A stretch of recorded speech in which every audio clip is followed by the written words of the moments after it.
The Cibil, that is a 3-digit number that can decide whether you get a loan or not, has become a nightmare for lakhs of Indians. From wrongly reported defaults to delays in rectifying errors, people across the country have been pushed into financial hardship because of inaccurate and opaque credit scores. So much so that even the Ministry of Finance had to step in, asking why banks are blindly relying on Cibil and whether the system itself is flawed. In this week's In Public Interest, I sat down with CP Krishnan, Vice President of Bank Employees Federation of India, to know whether the banks deny your financial access just because of one private agency's score. Why has credit scoring been allowed to function without proper regulation? And who is accountable?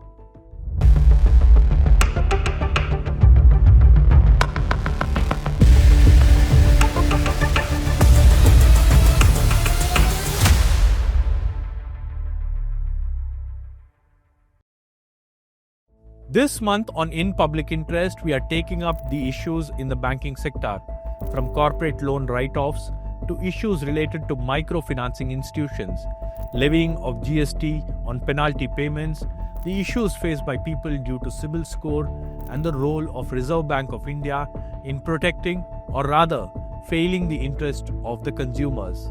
If you like our work and if you want us to continue, do support us by becoming a paid subscriber of the News Minute or click the link in the description to contribute to our reporting fund. So, sir, thank you so much for talking to us. Can you explain to our viewers what is this Cibil and where is this coming from? Cibil, general notion of the people, whether they are borrowers or non-borrowers, is that Cibil is a part of the government or Reserve Bank, like that. Practically, it is not so. Cibil is a private company, that too a foreign company, having its headquarters in US. And it is measuring your credit score based on your history of repayment. And that is the deciding factor for giving loan by the banks or any financial institution. So to say, it is an entry point. It is not everything, but it is an entry point. Through Cibil, loans can be rejected, denied. Loans can be given and loans can also be denied. Denied, both.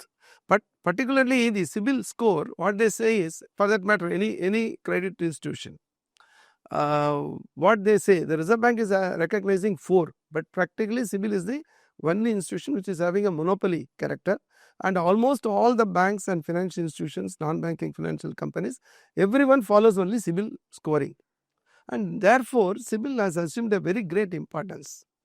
The score ranges from 300 to 900, but nobody knows when my score will become 300, when my score will become 500, when my score will become 800. Nobody knows. It is a totally non-transparent, opaque method. And there are certain conditions, there are certain things which have been revealed. They are illogical and they are worthy to be rejected only. Say for instance, you have a credit card. You have a limit of 3 lakhs. You can utilize up to 10%. If you utilize up to 10%, you will have a very good score. Suppose you utilize, for instance, you need some sudden money for spending some marriage or medical expenses. You utilize 2 lakhs. So you are exceeding 30%. So your credit score will come down. So the more you spend, your credit score goes down. Will come down. Why? When I am having limit of 3 lakhs, what is the logic in curtailing my usage up to 30%? Okay, this all matters when they score your credit worthiness. Yes. When it comes to taking loans, like you approach banks, the first thing they say that they say is, "Sir, unga Cibil score check panno. Sir, I need to check your Cibil score."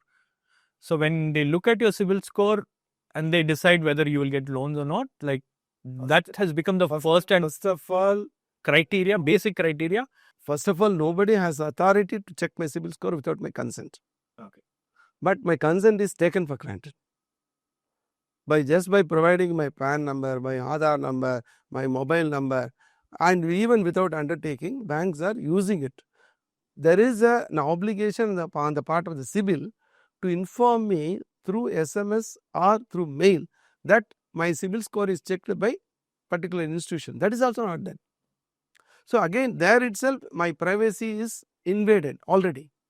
And again, my CIBIL score, if it is above 775 or 800, it is called excellent, and my entry is given. And if it is less than 800, say so many people, I am talking about the people who are totally affected by this, particularly the 50% of the population who are having only 3% of the total income of this country as per the Oxfam report, and who are paying 63% of the GST. They are the most affected people. Okay, before we talk about that, I want to just understand, before Cibil, what was the method that was followed by banks when people approach for loans? Because what was the traditional method? Because the traditional method would have been a foolproof method. Because banking system existed, people were getting loans, people were repaying loans. So after this Cibil has become the, like you said, the entry point, the sole criteria, or whatever, like the basic criteria of providing loans. But before Cibil, what was the process? The process was, the Cibil came into existence only in 2002, for the past nearly 2 decades. Before that, Reserve Bank was doing that. Reserve Bank was collecting all the data, your credit history from all the banks, particularly public sector banks, private sector banks, regional rural banks, cooperative banks, and then they were collating that and they were supplementing it, supplying it. And now that place has been given to Cibil. Why? It is quite ununderstandable.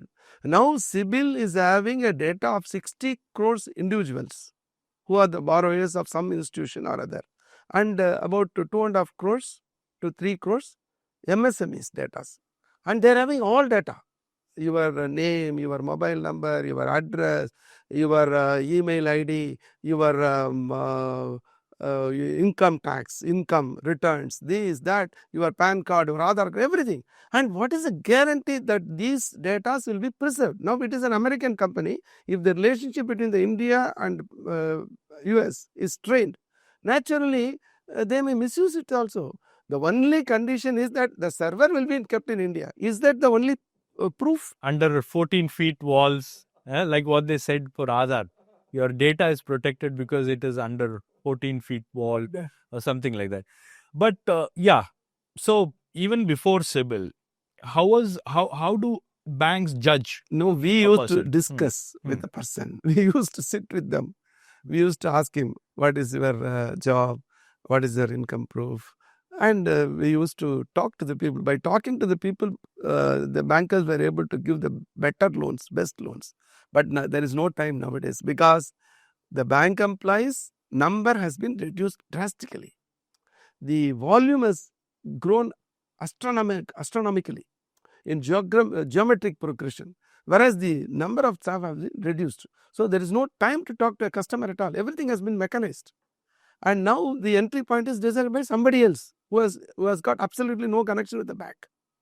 So Cibil is not a stakeholder. If a person is given loan based on Cibil, then it's something between the bank and the borrower. Correct. Cibil has no role. Cibil has no role. But loan is given based on Cibil. Yes. Cibil is the entry point. Whether you give a loan or not, Cibil does not take any responsibility. In fact, Cibil score itself, as I told you, it is in an unscientific method. Suppose you need a loan. My friend wanted to check where the better housing loan is available. He checked. He asked me, before he asked me, he went to one public sector bank. There they said it is 8.75%. He wanted 50 lakhs, but they said they will give only 30 lakhs. Then he approached another bank. They said they are giving 45 lakhs, but their interest was 9%. And then he inquired 3 banks. By that time, he went to the 4th bank, his CIBIL has got reduced. Why? Now CIBIL is telling you have made 3 inquiries within a month. That means you are credit hungry, then you are worthless to repay, so your score is reduced. What does it mean, credit hungry? Credit hungry means frequent inquiry with so many bankers within a short span of 1 month. It shows that you are credit hungry. Somehow or other you want to get credit. Oh, they draw the inference. They draw the inference that you have approached one bank. They are not willing to give loans. You are going to another bank. No, the bank has not rejected. He has rejected. He wanted a better deal. Fine. I understand. But that's between the bank and the person. Now Cibil says you are credit hungry, your score is reduced. But the inference is that you are credit hungry. Yes. So he didn't get a loan. It was very difficult. Again, he had to convince. And he had to give more collateral. His margin is reduced. His interest is increased. See, credit score not only is an entry point, it also decides your rate of interest. Okay. Say, for instance, another person, a young boy, he has just joined an institution, an IT company. He was drawing a lakh of rupees, and he had some experience, 2-3 years, and he wanted to buy a car. It was the first time.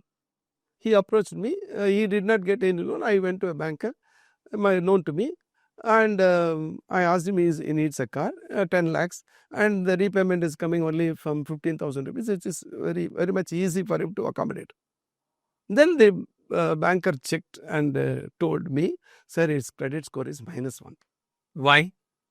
He's telling first time, if there is no credit history, it is -1. But Reserve Bank says the minimum score is 300. Okay. Now, practically it is -1. So, we will not be able to give. Then I told him, see, he is a new person, you give him. After my talking, it was given. But a similar person with the same 1 lakh, with the same 10 lakh loan, he is charged 8%, but this new person, he is charged 9.5% rate of interest. Okay. That means no history is a disadvantage. Now, Reserve Bank is telling, Finance Ministry is telling, a newcomer or new entry person, you should not be denied loan just because he has not got any credit history. All these things are fine. But still, even after 7 months after the publication of the Master Circular of Reserve Bank, it is not implemented. That is why now Finance Ministry is coming to the picture. Okay. So you talked about credit history. So what is this credit history? How does this reflect a profile of a person? How like this is basically profiling, right? Yeah. Financial profiling of a person. Yes. So how can a private agency do something like this is one question. And the second thing is, why should banks depend on this agency, for this financial profiling? See, actually, now I have taken a loan. Yes, a small borrower who has got absolutely no big income. His income will be less than 2 lakhs per annum, like that. He has taken a loan of some 20,000-30,000 rupees from a non-banking financial company, microfinance institution. They are charging 30%, 35%, 25%, like that. Huge interest. Then, if he slips 1 or 2 installments, then his credit card is coming down. Then he is not entitled for a loan in a bank because see, the rate of interest is higher. And when I am not able to pay 1 or 2 installments, then also my credit score is coming. Again, he meets with some accident, he is not in a position to repay. The microfinance institution itself is coming for a compromise settlement, and they are waiving some 1,000 rupees or 2,000 rupees. Then also his credit score is coming down. So you go in for a settlement?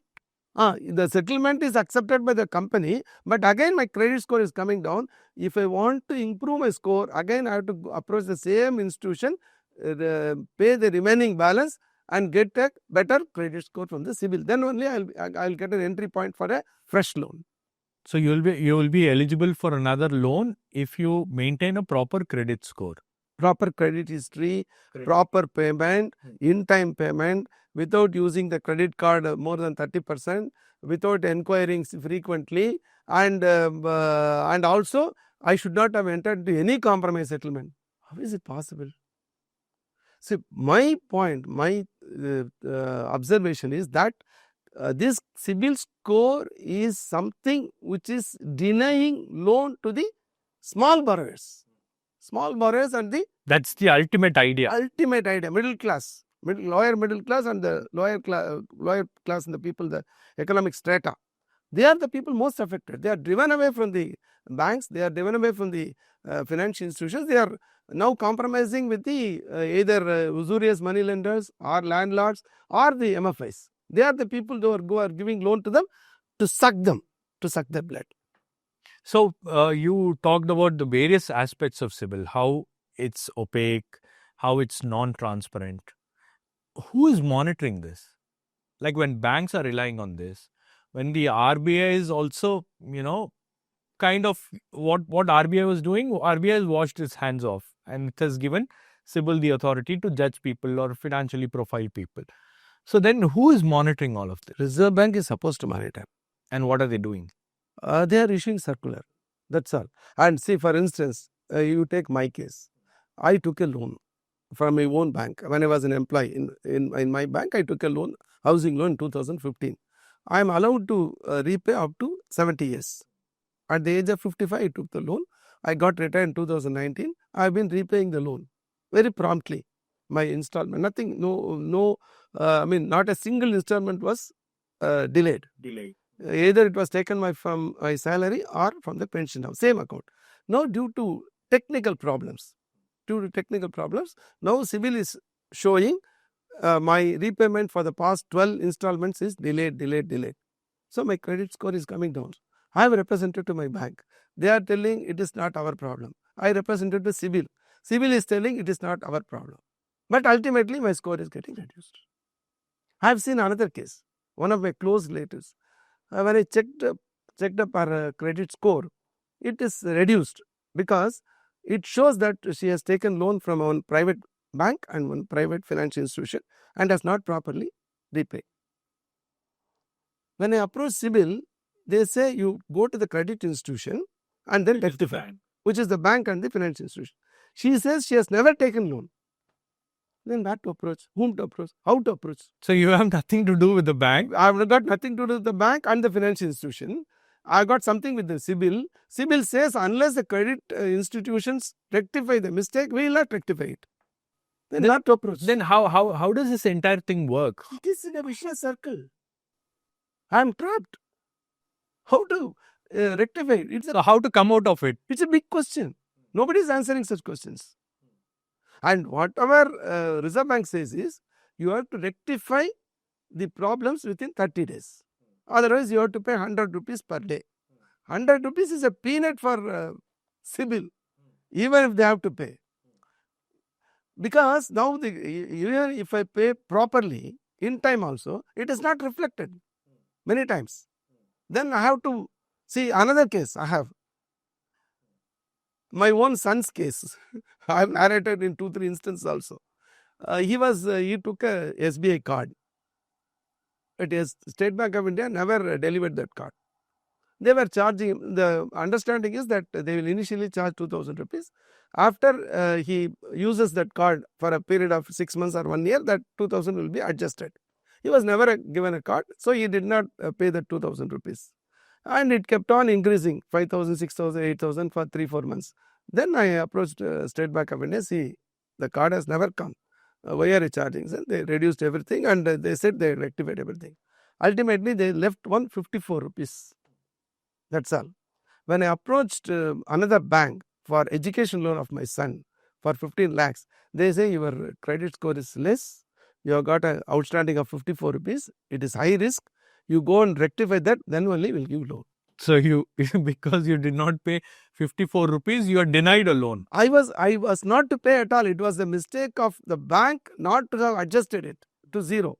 Then I went and approached State Bank of India. They made it 0. Then I approached Cibil. Then they rectified the score. Then I got the loan for my son. So how do we approach Cibil? What is the process? Like, since you have some experience, you have to approach only through email, and they'll take 30 days. Now they are still telling 15 days, and then they will. First of all, the bank will take 30 days, and again it will go to Cibil. Cibil will take 30 days or 45 days, and then it will get rectified. But that much time I did not have, because my son had to get admitted in IIM. Only depending on this loan. So, like that, so many people would have been affected. So, Cibil is not only today, it has been a trap actually against the common man's interest, and the lower middle class and the lower strata of the people are the worst affected because of Cibil. So, what is the profile of people who are affected? Profile is particularly the small borrowers and the micro enterprises. They are the people who are most affected. And nowadays, they are not getting loan at all. in banks. Almost they are not getting loans, except a few loans that are designed for them, like some education loan or this agriculture loan for the farmers. So these are all called priority loans. Priority sector loans and all. The irony is the microfinance institutions which are lending, usurious lending, which are at the rate of usurious rate of interest to these people, they are financed by banks. Yeah. Say they are charging 23%, 24%. They are financed by the banks at the rate of 10, 11%, and that is categorized as a priority sector. It is an irony. The end users, people are not getting at the lower rate of interest, but still they are categorizing this loan as a priority sector. Okay, if loans are getting rejected because they say your Cibil score is not good, are people being informed about it? Or can they do something about it? Like, can banks facilitate? Can banks help in any way? Because here, what is the most important thing for the banks? The repayment capacity, the collateral. Because loans are not given just like that, right? Yes. You take collateral, you take land, you take documents, you take several other things, and you look at the repaying capacity. So then why, depend on Cibil? So actually, now it is imposed by Reserve Bank of India, I can tell you. The Reserve Bank is telling we have recognized 4 companies, but practically Cibil is the only company that is having monopoly rule. And Cibil has become an entry point. Now, Reserve Bank is telling we are not insisting for any minimum score. Then suppose if a person is denied with a 650 score, Cibil score, if he is denied loan, will Reserve Bank come to rescue? No, that's the question, right? If he has 650, then ideally bank should give him loans. It is not coming to the rescue. Then what is the criteria? Then you have several other criteria, right? Then they are telling we don't prescribe anything minimum. But if their loan is denied, Reserve Bank should step in. But they are not doing. They are washing up their hands. They are leaving everything to the banks. Banks say our board has decided. How the boards are decided? Unilaterally. So there must be some logic for you also to decide. So there is no logic either on the part of the Reserve Bank of India, or on the part of the banks board, or on the part of the Cibil. So that is why people say that whole design is to drive the small borrowers from the banks, be it public sector or private sector. Drive them out. Drive them out. Okay. That purpose is achieved by Cibil. So there are, certain parliamentarians who have raised this question, like CPM Su Venkatesan, Karthi Chidambaram. They've all spoken about it. In one question that was asked in the parliament, the Ministry MOS of Finance, Shri Pankaj Chaudhary, has said that the credit information companies are governed by the provisions of Credit Information Companies Regulation Act 2005.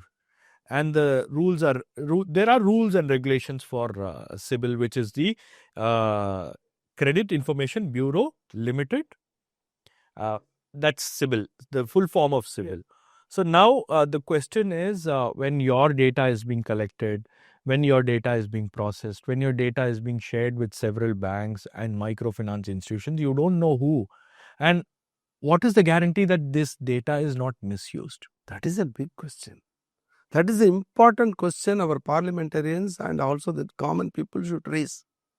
In the present scenario, US is waging a war, tariff war on India. What is the logic in levying 25% and again another 25% just because you are transacting with Russia? And now in this strained relationship, there is absolutely no guarantee that this data, huge data, will be preserved by the company that is headquartered at US. So it is high time that Reserve Bank should take over. Should, as in before 2002, Reserve Bank either itself or through one of its subsidiaries, they should take this job, and they should provide the data, and they should collect the data and collate the data and provide the data. And there also the ordinary and middle class people should not be denied due to this scoring. The scoring is only an indication of the past. Recently, you must have heard about how farmers were up in arms against Cibil, because even for farm loans, Cibil has become mandatory in all these microfinance institutions or non-banking financial institutions. So it's a huge concern, right? Whether it is a farmer, whether it is a self-help group or the joint liability group by the farmers, for everything Cibil has become a big menace, headache, and it is preventing your entry. Now, what is the responsibility of the government? The government has to step The state governments, particularly. State- Like, I understand the union government can do something about it, but as far as like if farmers are affected in Tamil Nadu, farmers are affected in Karnataka, Kerala, because of this Cibil, what stand can the state governments take? State governments, first of all, they have to mount pressure on the central government, union government to rectify this. That apart, some of the state governments are doing excellent jobs. See, for instance, Kerala, they are having Kerala Bank. Through Kerala Bank, they are not bothered about the Cibil, they are not bothered about any of these regulations. They are giving loans to the small borrowers. Tamil Nadu also, when Reserve Bank imposed certain adverse conditions on jewel loan, the Tamil Nadu Cooperation Ministry has come out very immediately that these adverse conditions will not be implemented by cooperative bank. To that extent, they can do. And they have to mount pressure. Now, in order to protect, these hapless people, poor people, they don't have income also. And if they are denied a loan from the banks, that too at a cheaper rate of interest at a long repayment period, then they are trapped. Their whole life will be lost. Therefore, it is the duty of the union government, Reserve Bank of India, and also some of the governments like Tamil Nadu or Kerala, which are having more awareness. They should also step up, mount more pressure on the union government to dispense with this the credit scoring methodology with the Cibil, and they should insist that it should be done by the Reserve Bank of India. Okay. Now the RBI has issued a notification saying if there is a new borrower, then Cibil score should not be the sole criteria. It should not be taken into account. There should be some kind of leeway that should be given to the new borrowers. Do you think this is because it's becoming a problem? Cibil is becoming a problem? Actually, new borrowers were denied loan. See, when again, I have a case where I took a person, a new borrower. Then what was the way suggested by the management, of a manager of a particular bank? He said, you just deposit 1 lakh, take 90% loan out of that, repay for 1 or 2 years, your credit history will improve, then you can take loan. See, I don't have money. That is why I am coming to a bank. And you are asking me to deposit 1 lakh, take loan against that. So that is how they want to circumvent this. It's not a solution at all. So the newcomers or new borrowers are really put into difficulty. That is why Reserve Bank has given a master circular in January 2025. There also, they are categorizing it in the annexure in the best practices. Best practices always only, it is not obligatory. It is only illustrative like that. And now, even after that, it is not getting implemented. Now, the finance ministry has come into the picture. Now, let us see how far it is working. But still, both are silent on one aspect, both Reserve Bank and Union Government. That is rate of interest. A new borrower should not be charged higher rate of interest just because he is a new borrower. That also they should take care. Okay. So, my last question to you, sir. What happens to big companies? What happens to corporates? For corporates, is it like, see, a corporate will take loan. They'll not be able to, pay back the loan or repay the loan. So then there'll be some kind of settlement. And again, they can start afresh.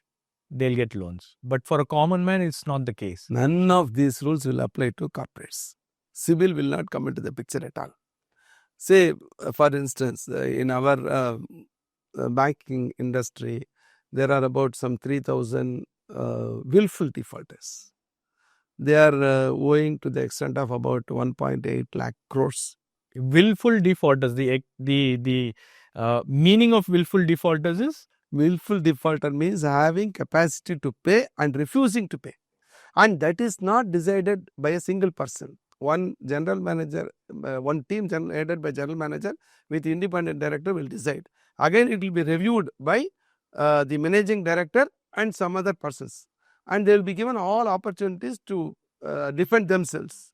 Then finally it is decided as willful defaulter. If a willful defaulter against willful defaulter, there will be cases. There will be cases, CBI cases, or cases will be in the tribunal or ED or something. Now, what Reserve Bank is telling, whatever may be the status of these people, banks are advised to go for a compromise settlement. Take money, whatever that they give.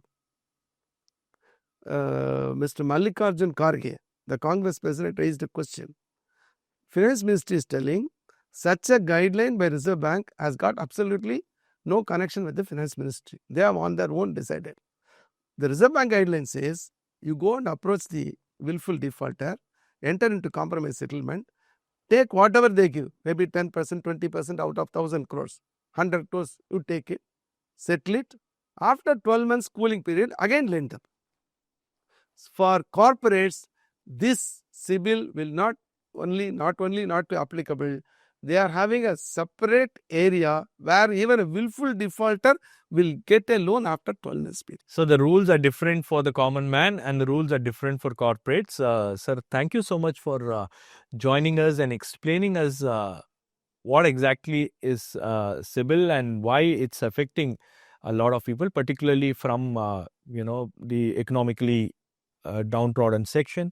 So how they are being affected and how things need to change. So thank you so much for talking. Thank you so much. Thank you.